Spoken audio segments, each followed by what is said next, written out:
સો હવે આપણે નવા ટોપિક પર જઈ રહ્યા છે. Advantages and disadvantages of accounting. So અકાઉન્ટિંગના શું એડવાન્ટેજીસ છે અને ડિસએડવાન્ટેજીસ છે?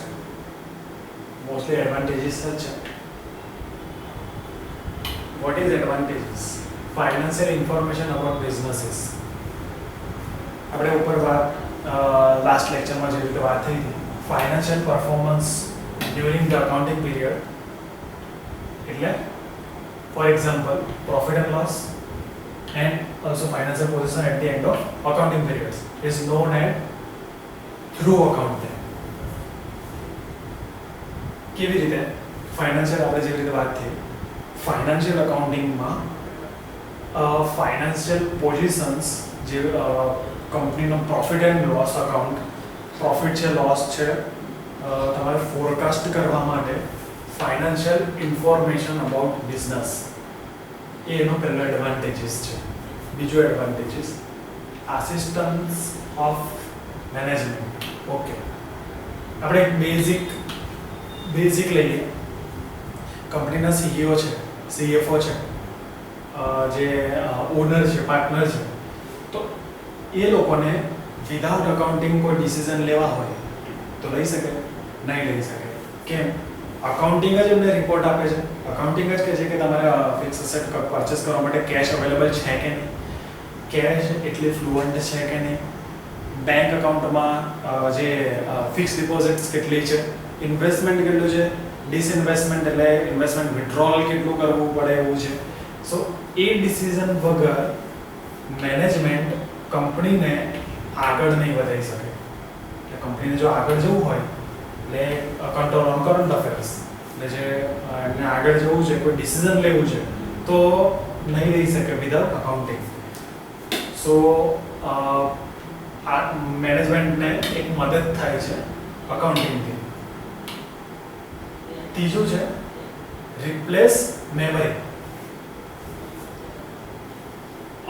Systematic and timely recording of transaction obviates the necessity to remember the transactions.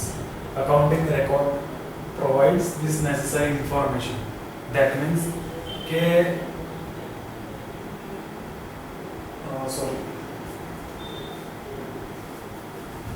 replace memory. bookkeeping થયું. ઓકે, bookkeeping થયા પછી અકાઉન્ટિંગ જે છે એક રિપ્લેસ કરે છે ઇન્ફોર્મેશન. કેવી રીતે? તમારું કેશ થયું, બેંક થયું, ઓકે, કેશ અને બેંકને ટેલી કરે છે. બુકકીપિંગ તો થયું છે, પ્લસ સેકન્ડ ટાઈમ અકાઉન્ટન્ટ જે હોય છે એ કેશ અને બેંક બેલેન્સ ચેક કરશે. એટલે તમારું મેમરી તમારી રિપ્લેસ થઈ જશે. દેટ મીન્સ કે તમારું રિકન્સિલિએશન થઈ જશે. રિકન્સિલિએશનથી કોઈ એરર થવાના ચાન્સીસ નહીં રહે. So financial information about business, assistance to the management એટલે હાયર ઓથોરિટીને મદદ થાય છે. રિપ્લેસ મેમરી એટલે રિકન્સિલિએશન થાય છે. તમે વર્ડ યાદ રાખી શકો છો, તમે નોટ કરી શકો છો. આમાં રિકન્સિલિએશન તમે વર્ડ યાદ રાખી શકો છો. Facilitate comparative study. ઇમ્પોર્ટન્ટ છે. કેવી રીતે? કે કંપનીમાં પ્રોડક્ટ એ છે, પ્રોડક્ટ બી છે, ઓર સર્વિસ એ છે, સર્વિસ બી છે. સર્વિસ એ કેટલું પ્રોફિટેબલ છે, સર્વિસ બી કેટલું પ્રોફિટેબલ છે, એ કરતા એટલે એ કમ્પેરિઝન કરવા માટે તમારે અકાઉન્ટિંગ કરવું પડે. એઝ ઇન કોઈ એક સર્વિસ છે જે આપણે એક્સપોર્ટ કરીએ છીએ, ફોર એક્ઝામ્પલ કોઈ આઈટીની સર્વિસ છે જે એક્સપોર્ટ કરે છે, અને એ બીજી સર્વિસ છે જે ડોમેસ્ટિક એટલે ઇન્ડિયાની બાઉન્ડ્રીની અંદર સેલ્સ કરે છે. તો એક્સપોર્ટ વાળી સર્વિસ વધારે પ્રોફિટેબલ છે કે ડોમેસ્ટિક વાળી જે બોર્ડરની અંદર, એ વધારે સર્વિસ પ્રોફિટેબલ છે. સો એ કરતા સર્વિસ એ, સર્વિસ બી, એનું કમ્પેરિઝન કેવી રીતે થાય? તો product wise profit and loss કરીને. Okay, product wise profit and loss કરીને, product wise P&L product product wise P&L કરી શકો, મંથલી P&L કરી શકો. એટલે કમ્પેરેટિવ સ્ટડી થાય છે અકાઉન્ટિંગમાં. એટલે આ ચોથો પોઈન્ટ છે, sorry, facilitate statement of tax liability. બહુ જ ઇમ્પોર્ટન્ટ. જે રીતે આપણે લાસ્ટ લેક્ચરમાં વાત થઈ હતી, એક્સપોર્ટ હોય તો તમારે વેટની લાયબિલિટી આવે, એક્સાઇઝ ડ્યુટી આવે, sales tax that is GST, એટલે સેલ્સ ટેક્સ, ઇન્કમ ટેક્સ તમારું યર એન્ડમાં આવે, ફાઇનાન્શિયલ યરના એન્ડમાં આવે. ઓકે, આ ફેસિલિટેટ કરે છે ટેક્સ લાયબિલિટીમાં.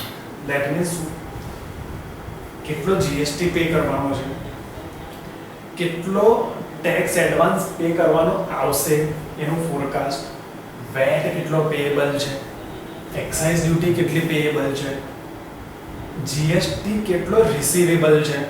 ધેટ મીન્સ કે GST તમે પરચેસથી કલેક્ટ કરશો, સો પ્લસ માઇનસ કરીને કેટલી અમાઉન્ટ આવે છે ફોરકાસ્ટ કરવો, જેનાથી કંપનીને ખબર પડે કે મારે કેટલી બેંક ઓર કેશ બેલેન્સ રાખવી પડશે to settle this liability.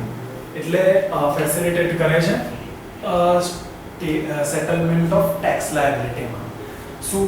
Financial accounting. છઠ્ઠું, ફેસિલિટેટ લોન. ઓકે, આપણે જોઈએ. Loan is granted by bank and financial institutions on the basis of growth potentials which supported by the performance.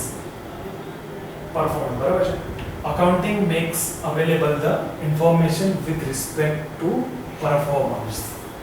Okay. કંપનીને cache balance નથી, ઓર સે bank balance નથી, પણ કંપનીએ cells કર્યું છે તો રિસીવેબલ બધા બહુ પૈસા છે. ધેટ મીન્સ કે સેલ્સ કર્યું છે પણ હજુ બેંકમાં કલેક્ટિબલ્સ આવ્યા નથી. ધેટ મીન્સ હજુ રિસીવેબલ આવ્યા નથી, હજુ આવવાના બાકી છે. સો એક્સિડેન્ટલ એક્સપેન્સીસ અને રેગ્યુલર એક્સપેન્સીસ, એનો મતલબ કે ડાયરેક્ટ એક્સપેન્સ અને ઇનડાયરેક્ટ એક્સપેન્સ, એને બેર કરવા માટે મંથલી એવરી મંથ કોઈ પણ કંપની હોય એને સેલેરી બહુ મોટો, અમુક કંપનીનો 35% પોર્શન જે સેલરીમાં હોય છે, ઇલેક્ટ્રિસિટી, પછી એમના રૂટીન કુરિયર ચાર્જીસ હોય છે, ઓફિસ એક્સપેન્સ આવી ગયા, ઇનડાયરેક્ટ એક્સપેન્સ આવી ગયા. એટલે આ બધા એક્સપેન્સ કરવા માટે સમજો કે બેંક બેલેન્સ નથી ઓર કેશ બેલેન્સ પણ નથી, તમારી જોડે જસ્ટ રિસીવેબલ છે, પૈસા આવવાના બાકી છે, સેલ્સ કર્યું છે, હજુ પેમેન્ટ આવ્યું નથી. ધેટ મીન્સ તમારી પાસે જસ્ટ રિસીવેબલ છે, તમારી પાસે કેશ ઓર બેંક બેલેન્સ નથી. સો આ કેસમાં તમારે લોન લેવી પડે. લોન માટે રિક્વાયરમેન્ટ શું હોય તો forecasted turnover,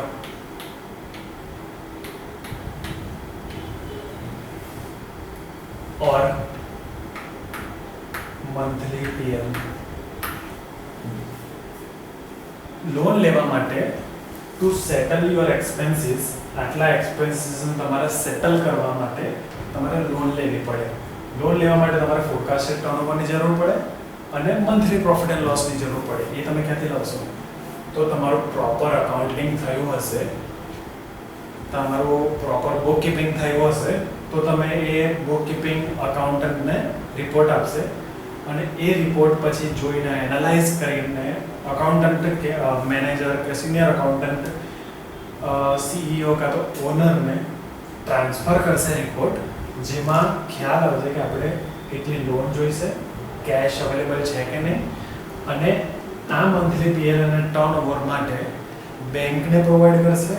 એટલે બેંક આના અમુક પર્સન્ટેજ લોન આપશે અને લોનથી આપણે પછી એક્સપેન્સીસ સેટલ કરીશું. સો ટુ ફેસિલિટેટ લોન માટે આ ઇમ્પોર્ટન્ટ છે accounting. Evidence in court. Okay, અમુક વાર લીગલ ઓબ્લિગેશન્સ આવતા હોય છે. સો કોર્ટમાં એવિડન્ટ કરવા માટે financial records as a evidence તરીકે તમે પ્રૂવ કરી શકો છો. ફોર એક્ઝામ્પલ, તમે સેલ્સ કર્યું છે અને સામેથી રિસીવેબલ એટલે કોઈ પૈસા આપવાની ના પાડી દીધી ઇન જનરલ સેન્સ કે તમારું બેડ ડેટ છે. બેડ ડેટને રિકવર કરવા માટે તમે કોર્ટ પાસે ગયા. કોર્ટે તમારી પાસે એવિડન્સ માંગ્યું. What is evidence? Your book keeping is your evidence.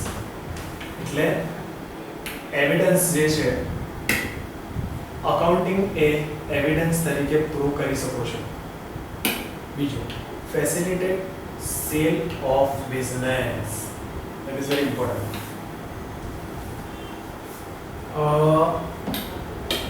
In general sense આપણે ડાયરેક્ટલી તમને એક સિમ્પલ શબ્દમાં કહી દઉં છું. એક બિઝનેસ છે, લેટ સપોઝ બિઝનેસ એ પ્રોફિટેબલ છે.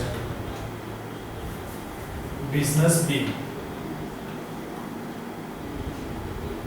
એનાથી વધારે પ્રોફિટેબલ છે. ઓકે, બિઝનેસ બી એ એવું ડિસિઝન લીધું કે આપણે આ બિઝનેસ એક્વાયર કરવો છે.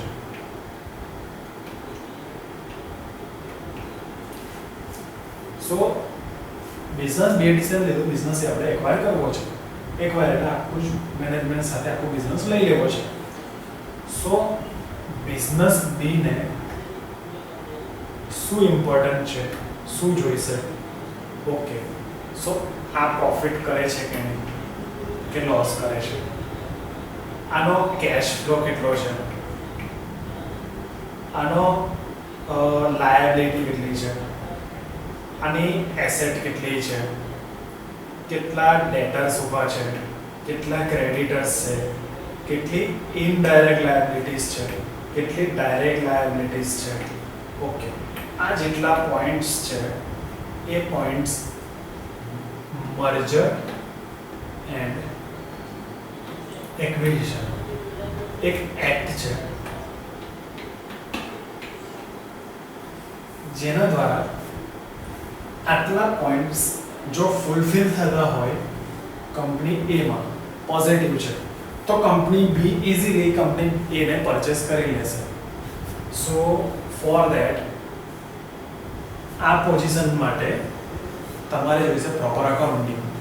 સો પ્રોપર અકાઉન્ટિંગ હશે તો કંપની બી ને ઇઝી પડી જશે કંપનીએ પરચેસ કરવાનું, બીકોઝ એની પાસે બધા રિપોર્ટ રેડી છે. રિપોર્ટ્સ રેડી નહીં હોય તો કંપની બી એને એક્વાયર કરી નહીં શકે.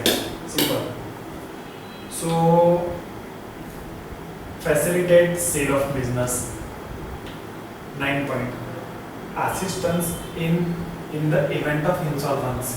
Okay. કંપની જ્યારે લોસમાં જાય કે પછી એની પાસે લાયબિલિટી પે કરવા માટે અવેલેબલ ફંડ નથી, કે પછી બેડ ડેબ્ટ્સ વધી જાય, કે પછી રિસીવેબલ્સ જે હોય છે એ સીધા બેડ ડેબ્ટ્સમાં કવર થઈ જાય. ઓકે, આ સિચ્યુએશનમાં કંપનીને શું કરવું પડે? ઇન્સોલ્વન્સી ડિક્લેર કરવી પડે. We are not able to pay this amount. એટલે ઇન્સોલ્વન્સી આવી ગઈ. સો ઇન્સોલ્વન્સી પ્રોસિડિંગ માટે તમારે જે રિપોર્ટ્સ જોઈતા હોય છે, મર્જર એન્ડ એક્વિઝિશન એક્ટમાં એક પ્રિસ્ક્રાઇબ્ડ ફોર્મેટ હોય છે જે આપણે ઉપર વાત કરીએ પ્રમાણે કે પ્રોફિટ એન્ડ લોસમાં છે કે નહીં, કરંટ લાયબિલિટી રેશિયો કેવો છે, કરંટ અસેટ રેશિયો કેવો છે, ફિક્સ અસેટ કેટલી છે, કેશ બેંક બેલેન્સ કેટલું છે, બેડ ડેબ્ટ્સ છે એ આઉટસાઇડ ઇન્ડિયા છે કે ઇનસાઇડ ઇન્ડિયા છે. સો આ બધા જે પોઈન્ટ્સ છે એ પોઈન્ટ્સ ઇન્સોલ્વન્સી ડિક્લેર તમારે કરવું હોય. કોઈ કંપની એવું કે આઈ એમ ઇન્સોલ્વન્ટ, હવે I am not able to pay this much of amount, તો મારે ઇન્સોલ્વન્ટ ડિક્લેર થઈ જાય. આપણે બધી કોઈ કંપની જોઈએ છે ઇન્સોલ્વન્ટ ડિક્લેર થઈ જાય તો એની માટે પણ એક રિપોર્ટ્સ બનાવવા પડે તો કંપની ઇન્સોલ્વન્ટ પોતે ડિક્લેર કરી શકે છે. અધરવાઇઝ કોઈ પણ કંપની ડિક્લેર કરી શકે નહીં. ઓકે, આપણે નેક્સ્ટમાં જઈએ. ઓકે, સો નેક્સ્ટમાં જતાં પહેલાં આપણે ફરીવાર એકવાર રિવાઇઝ કરી લઈએ advantages of accounting.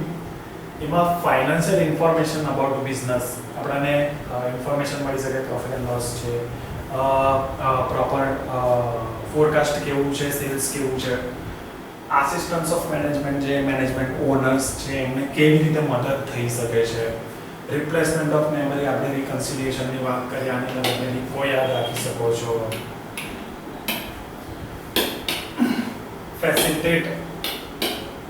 Facilitate comparative study, તમે પ્રોડક્ટ એ પ્રોડક્ટ બી પ્રોડક્ટ, સર્વિસ એ સર્વિસ બી એ કમ્પેરિઝન કરી શકો છો. Facilitate settlement of tax liability, જે તમારી ટેક્સ લાયબિલિટી છે, વેટ છે, સેન્ડ વેટ છે, તમારું સેલ્સ ટેક્સ આવી ગયું, જીએસટી આવી ગયું, ઇન્કમ ટેક્સ આવી ગયું, એની લાયબિલિટી તમે સેટ ઓફ કરી રહ્યા છો કે નહીં કરી રહ્યા. ફેસિલિટેટ તમારું જે લોન અકાઉન્ટ છે, તમને લોન જોઈતી હોય તો તમે તમારા ડોક્યુમેન્ટ્સ રિક્વાયરમેન્ટ છે તો અકાઉન્ટિંગ થ્રુ મળી શકે છે.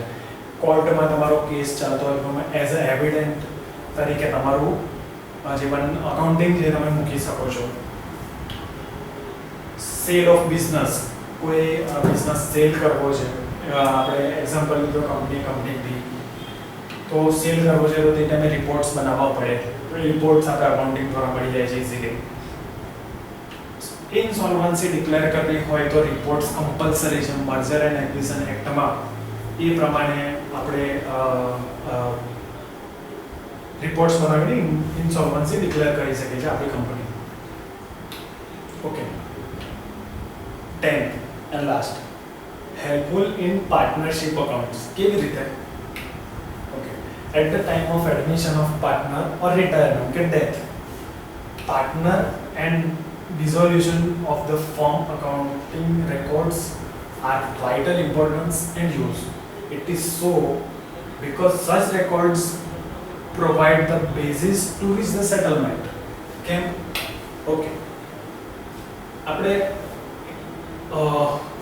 બેઝિકમાં જતા પહેલા હું તમને એક ઇન્ટ્રોડક્શન આપી દઉં.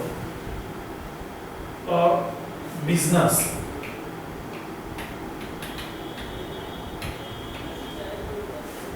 અને બિઝનેસ એના પાર્ટ્સ કેવા, તો આપણે પહેલા લઈએ પહેલો પાર્ટ કે ટાઈપ ઓફ ઓનરશિપ. તો ફર્સ્ટ પ્રોપ્રાઇટરી. પ્રોપ્રાઇટરીનો મીનિંગ કેવો? એક બિઝનેસ છે એનો ઓનર એક જ છે, ઇન્ડિવિડ્યુઅલ, એક સિંગલ, ધેટ્સ ઇટ. બીજું પાર્ટનરશિપ.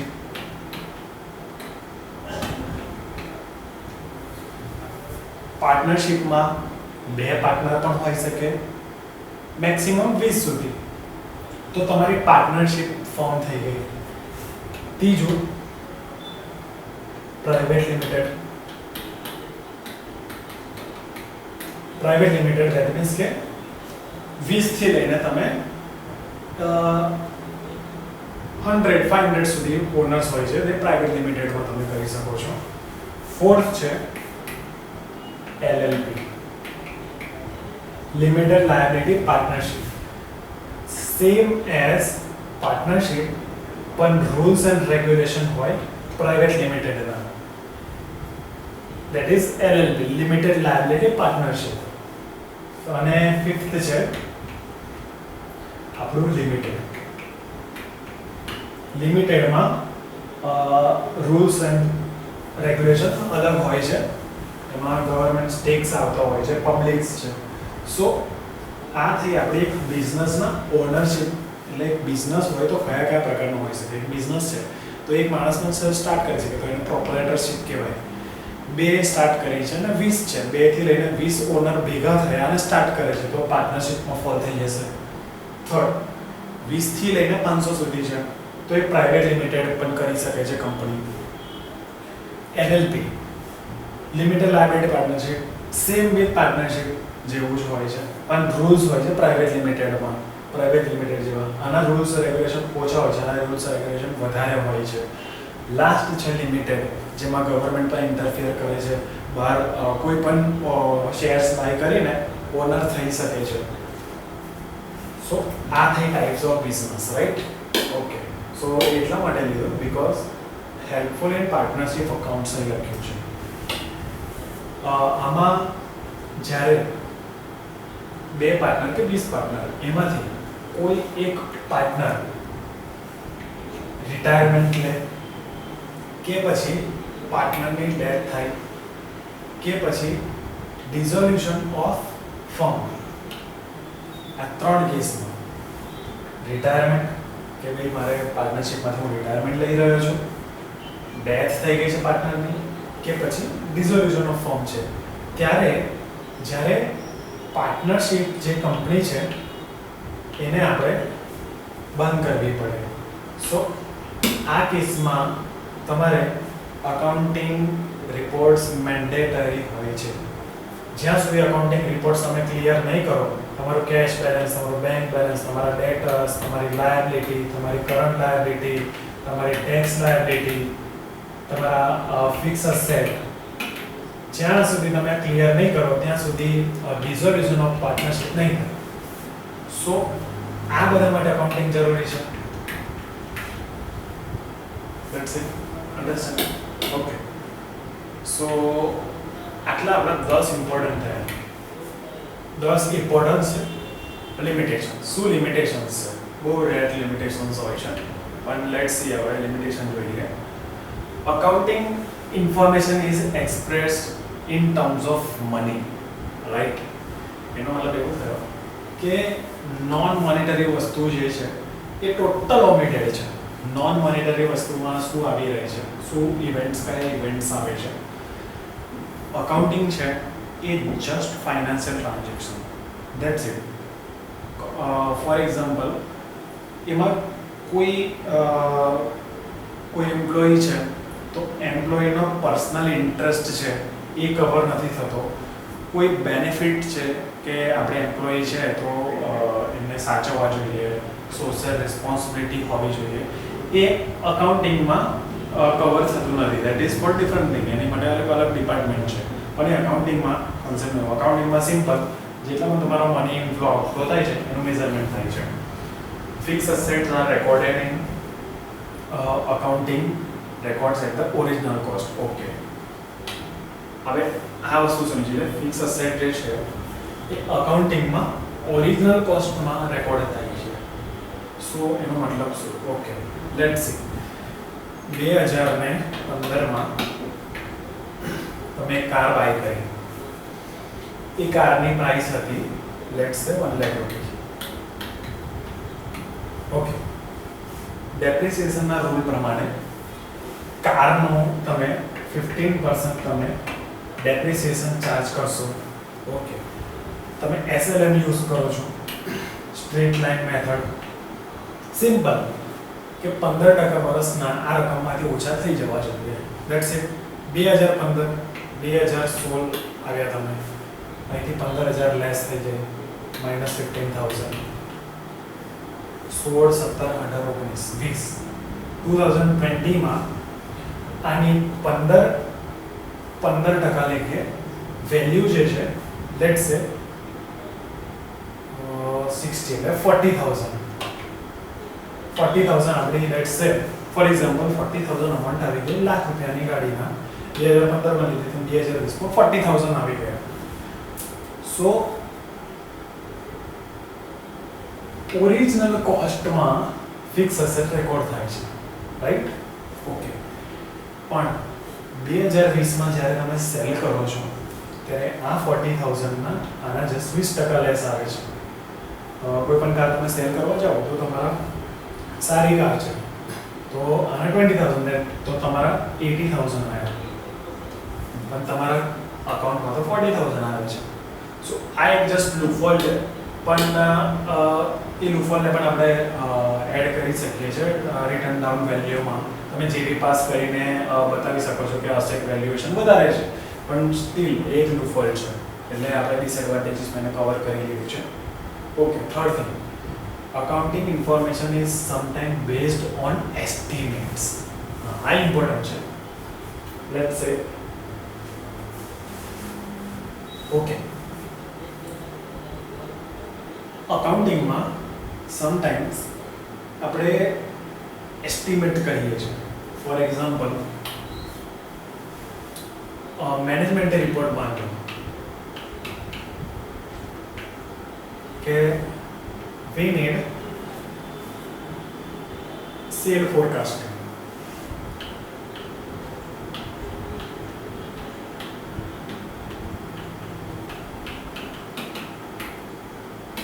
Right? Okay, accountant શું કરશે? કરંટ સેલ્સ છે, કરંટ સેલ્સ ને પાછલા પ્રીવિયસ મંથમાં જેટલું સેલ્સ છે એનો એક રેશિયો કાઢશે, લેટ્સ સે 1.5 ટાઈમ્સ. એટલે કરંટ સેલ્સ સમજો કે 100 રૂપીસ છે, તો નેક્સ્ટ મંથ જે છે એ કન્સિડર કરશે 101.5, થર્ડમાં થશે 103. હવે ધ 1.5 ટાઈમ્સ 1.5 પ્લસ કરતો જશે, નોટ ટાઈમ્સ 1.5. એટલે 1.5 ને એડ કરશે. આ સીઆરમાં છે, લેટ્સ સે 100 કરોડ. સો આ ફોરકાસ્ટ થઈ 1.5 times 1.5 crore every month add થાય છે. સો એ બેઝ રહ્યો પાસ્ટનો. So totally based on estimate છે. આ એસ્ટિમેશન નીકળ્યું. This is not right. તમે એવું નહીં કહી શકો કે આવતા મહિને 103 કરોડ થવાનો છે. 103 ના કદાચ 110 કરોડ પણ થઈ શકે છે. સો આ એક એસ્ટિમેટ પર ચાલે છે, એટલે આ એટલું ફળ છે. Fourth thing, accounting information cannot be used as the only test of managerial performance on the basis of mere profit. Okay, let's analyze it. Profit for the period of one can readily manipulated by omitted certain expenses such as advertisement expenditure, research and development expenditure, depreciation, etc. અને window dressing થાય છે. Okay, તમે બધા એવું સમજતા હશો કે accounting જે છે એ બહુ સારી રીતે યુઝ થાય છે. તો આનો એક લૂફોલ છે. શું કે એક વિન્ડો ડ્રેસ થાય છે. વિન્ડો ડ્રેસ દેટ મીન્સ એક તમને અલગ એક પિક્ચર બતાવવામાં, એકચ્યુઅલ અલગ હોય ને, અલગ બીજું અલગ છે. એકચ્યુઅલ પિક્ચર અલગ છે અને તમને બતાવવામાં કંઈક અલગ આવે છે. કેવી રીતે પોસિબલ છે? ઓકે, લેટ્સ સે તમારો પ્રોફિટ થયો 100 કરોડ, 100 CR થયો છે પ્રોફિટ, અને તમારે પ્રોફિટને લેસ બતાવવો છે, કાં પછી તમારે વધારે બતાવવો છે, એ તમે કરી શકો છો. કેવી રીતે?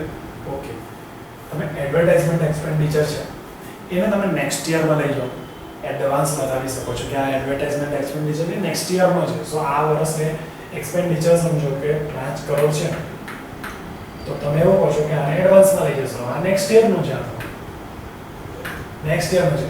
તો આ વર્ષે તમારે 105 કરોડ પ્રોફિટ છે, એટલે કંપની શું કરશે? 105 કરોડનું સેલ્સ બતાવીને 105 પર લોન લઈને કંપની યુઝ કરશે. એ વિન્ડો ડ્રેસ થઈ ગયું. Same with research and development. Expense થયો છે, સમજો કે કોઈક સર્વિસ છે, સર્વિસને રિસર્ચ એન્ડ ડેવલપમેન્ટમાં ખર્ચો થયો છે 50 કરોડ રૂપિયા. ફોર એક્ઝામ્પલ, 50 કરોડનો ખર્ચો તમે નેક્સ્ટ યર લઈ જાઓ છો, ખર્ચો છે તો આ વર્ષમાં, તો તમે એને બતાવી શકો છો કે આ રિસર્ચ એન્ડ ડેવલપમેન્ટ માટે, તો તમારું સેલ્સ વધી જાય. સો આ રીતે વિન્ડો ડ્રેસ થઈ શકે છે. ઓકે, વિન્ડો ડ્રેસ થઈ શકે છે ખરો. વિન્ડો ડ્રેસિંગ ના થાય એની માટે ઓડિટ્સ થાય છે. એટલે ભલે ડિસએડવાન્ટેજીસ પણ આપણે એને એડવાન્ટેજીસમાં પણ કવર કરી શકીએ છીએ. Accounting information is not neutral or unbiased.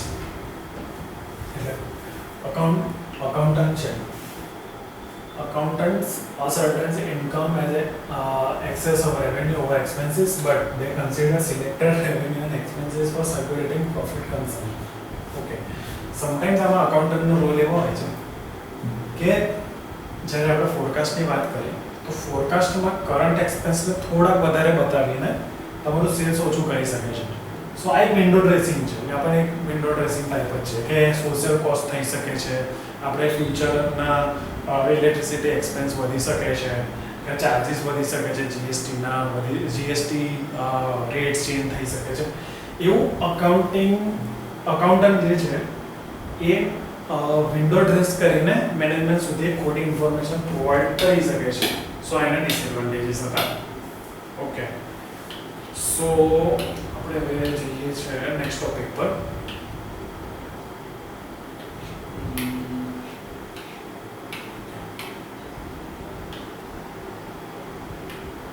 આપણે હવે જઈએ છે નેક્સ્ટ ટોપિક પર, accounting as source of information. Simple, આપણે ફર્સ્ટમાં જે રીતે આપણે જોયું કે બુક કીપિંગ અકાઉન્ટિંગ કેવી રીતે ડિફર કરે છે, same with this accounting is service activity. Its function is to provide qualitative information, primarily financial in nature and about economic entities, and intended to useful is making economic decisions. Let's simple. આપણે first ઇન્ટ્રોડક્શનનો meaning જોઈ લીધો હતો કે accounting અને book keeping is different છે. એટલે right, હવે આપણે બહુ મોસ્ટ ઇમ્પોર્ટન્ટ ટોપિક જોઈ રહ્યા છે, users of accounting information. What is users of accounting information? કોણ હોય છે યુઝર્સ? સો બે ટાઈપ છે, ઇન્ટરનલ યુઝર્સ અને external users. External users, right. So accounting જે છે એના બે યુઝર્સ હોય છે, ઇન્ટરનલ અને external users. Who are internal users?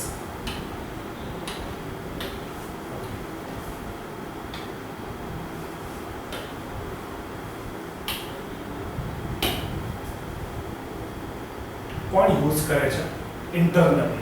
Internally એટલે બિઝનેસ છે.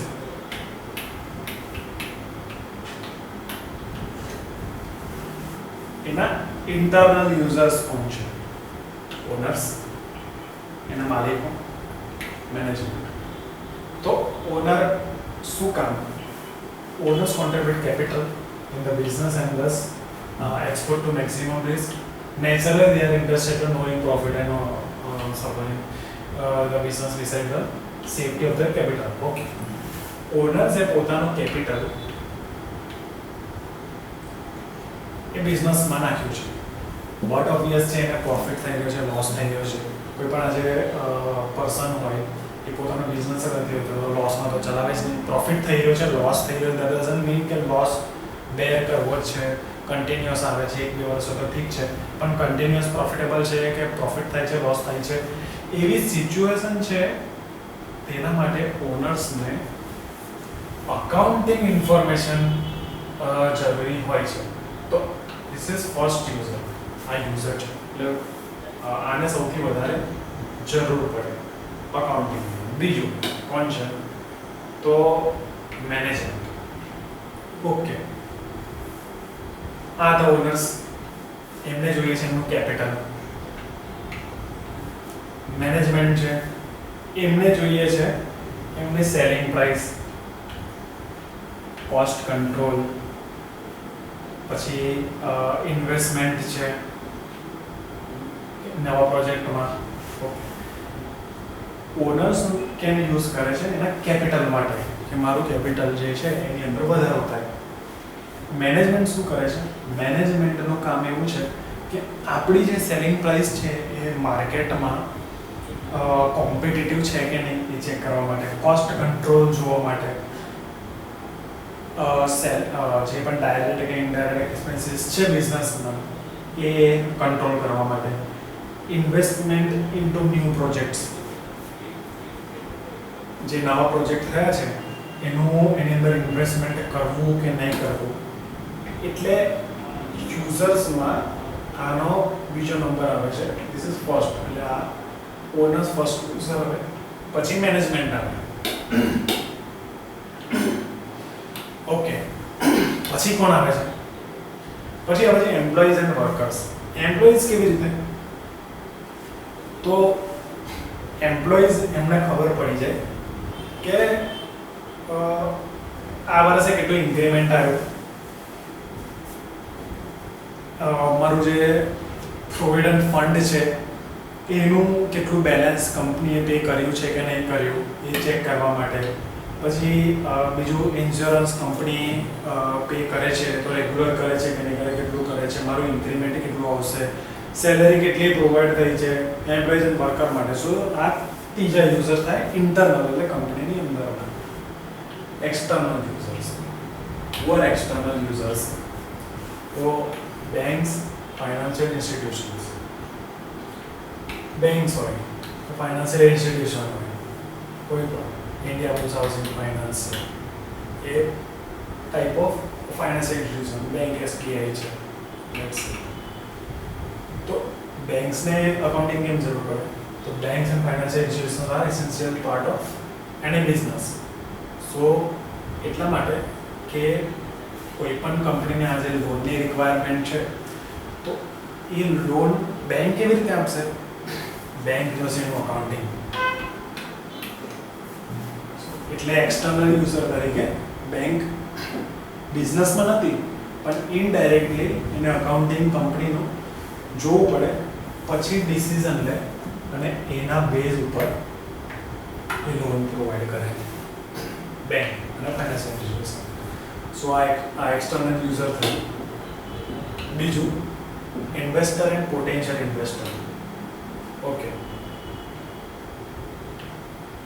લેટ્સ સે એક લિમિટેડ કંપની છે, એમાં એના શેરના પ્રાઇસ છે 50 રૂપીસ. તમે પ્રાઇસ જોઈને શેર્સ બાય કરશો? નહીં કરો. કેમ? તમે એની પાછળ એનું બેલેન્સ શીટ જોશો, એનો પ્રોફિટ એન્ડ લોસ જોશો, જેને બધા કહેતા હોય છે કે Q1 રિઝલ્ટ કેવો આવ્યો, Q2 કેવો આવ્યો, Q3 કેવો આવ્યો, દેટ ઇઝ પીએલ. સો 50 રૂપીસનો શેર્સ છે, દેટ ડઝન્ટ મીન કે તમે સીધો બાય કરી લેશો. તમે એની પોઝિશન જોશો, સિમ્પલ, કે પ્રોફિટ કરે છે, લોસ કરે છે, બેલેન્સ શીટ કેવી છે, લાયબિલિટી છે કે નહીં, દેવાદાર છે કે નહીં, અને લેણદારો કેટલા છે, બેલેન્સ શીટ કેટલી છે, પ્રોફિટ કઈ રહી છે, સેલ્સ કેટલું છે, ટર્નઓવર કેટલું છે, બિઝનેસ એક્સપોર્ટ છે કે ઇમ્પોર્ટ છે. આટલું બધું કર્યા પછી તમે ઇન્વેસ્ટ કરશો. Okay, simple. તમે ઇન્વેસ્ટર થઈ ગયા. ઇન્વેસ્ટરમાં તમે શું જોયું? Balance sheet, profit loss. એ શું છે? અકાઉન્ટિંગ. એટલે તમે થઈ ગયા. જો તમે શેર્સ બાય કરતા હો તો તમે અકાઉન્ટિંગનો પાર્ટ થઈ ગયા, યુઝર. હવે છે ક્રેડિટર્સ. ઓકે, ક્રેડિટર્સ એટલે લેણદારો. બેલેન્સ શીટ છે, ક્રેડિટર્સ અહીં આગળ આવે, ડેબિટર્સ અહીં આગળ આવે. ડેબિટર્સ એટલે જેને તમે સેલ્સ કર્યું છે, અને ક્રેડિટર્સ એટલે જેની પાસેથી તમે પરચેસ કર્યું છે. સિમ્પલ. ક્રેડિટર્સ કેમ યુઝર છે અકાઉન્ટિંગમાં? તો ક્રેડિટર જ્યારે તમને કંઈક ગુડ્સ આપશે તો એ ગુડ્સ જે છે એનું પેમેન્ટ આવશે કે નહીં આવે એ ચેક કરવા માટે creditors is user for accounting. Government and authorities. Government કેમ છે તો કે ભાઈ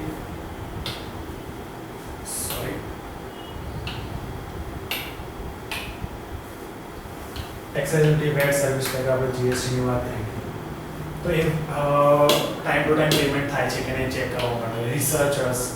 રિસર્ચર્સ એટલે જે રિસર્ચ કરતા હોય કંપનીના, એ લોકો કેવી રીતે ફોરકાસ્ટ કે કેવી રીતે કોઈ પ્રોડક્ટની વેલ્યુએશન કરી શકે તો એ કંપનીના ફાઇનાન્શિયલ અકાઉન્ટિંગ જોઈને કરી શકશે. કન્ઝ્યુમર. ઓકે, કન્ઝ્યુમર એટલે જે આજે કોઈ લોકલ પ્રોડક્ટ્સ છે એ બાય કરતા હોય તો પહેલાં કંપનીનું જોશે. કોઈ પણ કંપની 50 રૂપીસમાં પ્રાઇસમાં આપે છે પણ પ્રોડક્ટની બીજી કંપનીની 100 રૂપીસમાં મળે છે, આ કંપનીની 50માં મળે છે. તો કોઈ પણ કન્ઝ્યુમર છે એ ચેક કરશે કે 50માં મળે છે તો શું આની ક્વોલિટી સારી હશે કે નહીં સારી હોય. તો quality depends on accounting. Public public પણ એક વાઇટલ રોલ પ્લે કરે છે બીકોઝ કોઈ પણ હોય કે they want to C business running since કોઈ પણ કંપની કોઈ પણ લોકો હોય આજે એક પેપરમાં ન્યૂઝમાં આવે છે કે આ કંપની આટલો પ્રોફિટ કર્યો તો એ જોશે કે એના શેર્સના પ્રાઇસ કેટલા છે તો public are interested in financial reporting. So આપણે કવર કરી લીધું છે. આપણે આ ઇમ્પોર્ટન્ટ નથી આપણે ડાયરેક્ટ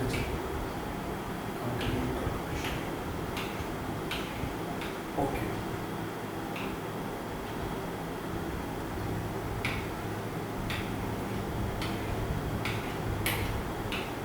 એક ચાર્ટ છે એ ચાર્ટ લેસ ઇમ્પોર્ટન્ટ છે પણ આપણે જે સમજી લઈએ. ઓકે, અકાઉન્ટિંગનો એક ચાર્ટ છે રિલાયબિલિટી રેલેવન્સ. રિલાયબિલિટી એક રિલાયબિલિટી છે બધા રિલાયબલ હોય છે અકાઉન્ટિંગ.